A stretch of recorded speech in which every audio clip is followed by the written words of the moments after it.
أنا ورطة waxaan ka qayb galay shir muhiim ah oo isku yimaadeen ilaa 120 dawladood ugu yaraan 3200 oo qof ka soo qayb galay delegates ama wufuudi ahayd wax lagu qabtay Queen Elizabeth II hallkeedii weynaa ee Westminster ku yaalay shirkaasi aniga caasimad waxa noo soo fidiyay muxuu ahaa aniga ahaan waxa ii soo fidiyay Lord Chancellor and the Minister of Justice ninka wasiirka cadaaladana ee loo yaqaano Grey أساس مرتقات كتجي أنا جو حلاليها جودة سومالنا أيان مرتقات اللي يقصوا في دي. كتابة مركز أنا ما أصور كم موضوع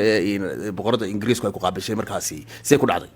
وحكون عادي ما أنتي وجود ما يصير شركة حرمية ما أنتي شركة فرمية سطح حالاتن كهايد أيا وح نرصد دري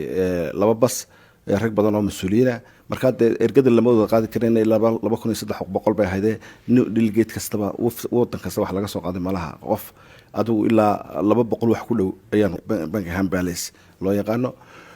هالكي مركز عنو قال لي محاها وفد جي ماشي السوق كان هول وين بلا أيانو قال لي هول كوين مركز دم كيو أيان لقب صدي مركز كيو جنول بدنا نبي كحجايو سلاس بون مركز بقرض السيابي وأكيد مركز ميل بلا سوتشو شيء مركز بقرض يو محاها يو أدقي ذا أي هالكاسي محاها سيسو تاجي marka sabta hoolkan inta saal looga baxo ayuu qof walba markuu salaamo sayidina saamaxo odaygeena salaamo ayuu wuxuu gudbaya hool kale marka aniga saas ba markii receptionku foomka buuxsado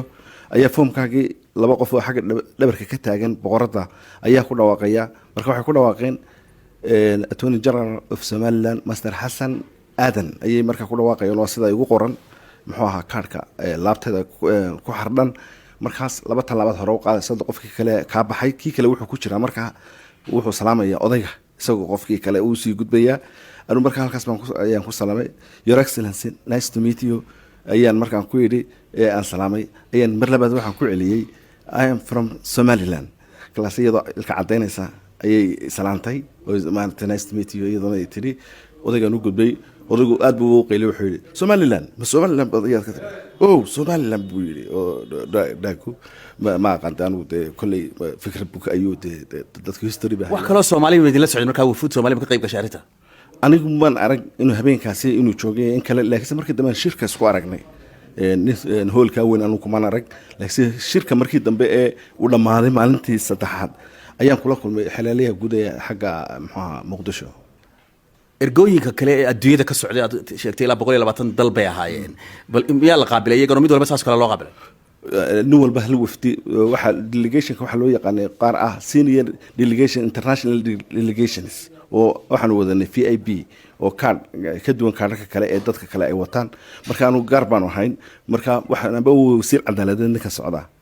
amba waxa weeyaan xiriirliye guud weeyaan raga socda waxa ku jira erag xiriirliye guud ee Mareykanka waxa waa ninka labaad ee imka sawirka hadda ka bedelo PCA oo ah .PCA film.co.uk hadda imka ka baadho dhamaantood marka halka sawirada la soo galay laga siiyay in sawirkan marka tagay Bristol ee dib ugu noqday ayaan halkii website-ka ka baaray website-ka ba markaas aan helay marka website-ka helay lacag baa la shubaa oo kharash bad ayaad shubaysaa 160 intan ka xushay sawiradeedii ayaa la igu soo diray guriga Bristol 160 baan bad bixisay 160 baan bixiyay marka qof kamera si toqof sawiran karana ma jiro waxa marka hore naga mamnuuca reception kan la soo warqad badna la siiyay muxuu habka loo soo galo meeshan iyo qaabka la soo qato iyo dresska soo qaadan karto waxa ku qornaa inaad telephone iyo camera ana soo qaadan karin iyo gloveska gacmaha wax la geliyo iyadoo baa sidata boqorada oo